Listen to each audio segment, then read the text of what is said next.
సంవత్సరాల్లో విద్యుత్ ఛార్జీలకు వ్యతిరేకంగా బషీర్బాగ్ లో ముళ్ళ కంచెలు దాటుకొని పోలీసుల తూటాలను దాటుకొని బాష్పాలను దాటుకొని అనేక ఉద్యమాలు చేసి ఆనాడు ఈ అమరవీరులు విష్ణువర్ధన్ రెడ్డి, బాలస్వామి, రామకృష్ణ, అశోక్ రావు గారు దానికి వ్యతిరేకంగా మహత్తరమైనటువంటి ఉద్యమం నాడు కళ్యాణ్ వాలాబాబు జరిగితే ఉమ్మడి ఆంధ్రప్రదేశ్ లో బషీర్బాగ్ లో ఉద్యమం తెలుగు రాష్ట్రాల్లో మొట్టమొదటి ఉద్యమం.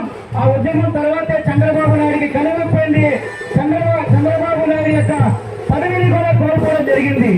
ఆ తర్వాత జరిగే పరిణామాల్లో రాజశేఖర రెడ్డి ముఖ్యమంత్రిగా ఉన్నప్పుడు ముదిగొండలో కూడా ఇలాగే విద్యుత్ ఛార్జీల ఉద్యమం జరిగినప్పుడు కూడా విద్యుత్ ఛార్జీలకు వ్యతిరేకంగా పోరాటాలు కూడా జరిగారు. అక్కడ కూడా ఒక కామెంట్ కూడా జరిగింది.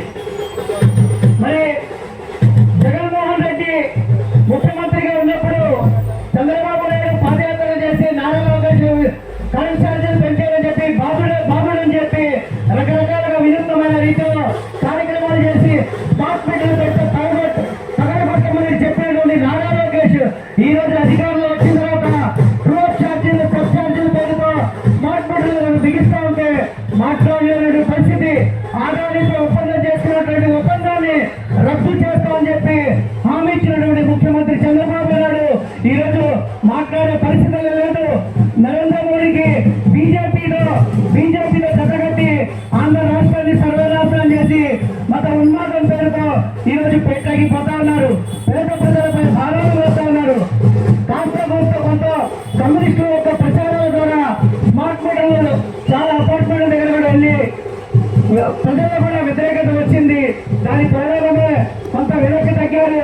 విద్యుత్ శాఖ మంత్రి కూడా ఇది ప్రజల్లో చెప్పాలని చెప్పి అలాగే విద్యుత్ శాఖ మంత్రి కూడా చెప్పడం జరిగింది. చంద్రబాబు నాయుడు ఒకటే మీరు గుర్తుపెట్టుకోవాలా, బాలస్వామి, రామకృష్ణ, విష్ణువర్ధన్ రెడ్డి అమరులయ్యారు. ఆయన వేసినటువంటి బాట ఈ రోజు వెనకడుగు వేసే పరిస్థితులు ఈరోజు ముఖ్యంగా వామపక్షాలుగా కమ్యూనిస్టులుగా మా మీద కూడా ఉంది. మీరు బీజేపీతో జతగట్టి ప్రపంచ బ్యాంకుల షరతులతో ఆదానితో ఒప్పందాలు చేసుకునే పేద ప్రజలపై బాగా ఉన్నారు. ఎవరైతే బీజేపీతో జతగట్టినటువంటి ప్రాంతీయ పార్టీలు మహారాష్ట్రలో ఉన్నటువంటి నేషనల్ కాంగ్రెస్ పార్టీ ఎన్సీపీఐ 2 ముక్కలైపోయింది. అలాగే శివసేన కూడా 2 ముక్కలైపోయింది. బీజేపీతో పొత్తులు పెట్టుకున్నటువంటి పార్టీలు ఈ రోజు కనుమెరుగైపోయాయి.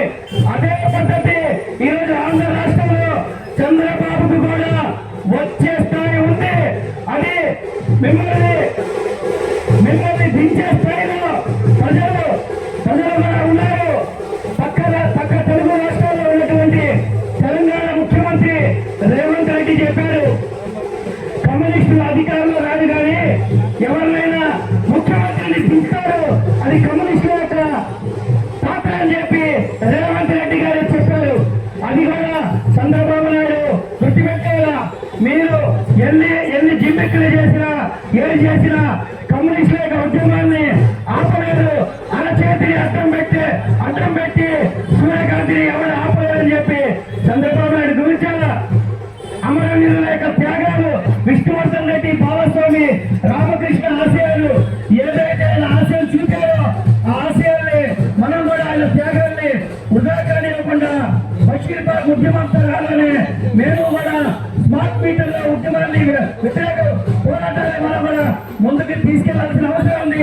అలాగే ఢిల్లీ రైతాంగ పోరాటం చలికి భయపడదా, ఎండకి భయపడదా, వర్షానికి భయపడదా, ఈ 3 కాలానికి భయపడకుండా ఏదైతే ఢిల్లీ రైతాంగ పోరాట ఉద్యమం చేశారో మనం కూడా అదే బాటలో ఉద్యమం చేయాల్సిందని చెప్పి మరొకసారి ఆ విప్లవాలకు మనకు విష్ణువర్ధన్ రెడ్డి బాలస్వామి రామకృష్ణ కూడా మరొకసారి విప్లవ జోహార్లు అర్పిస్తూ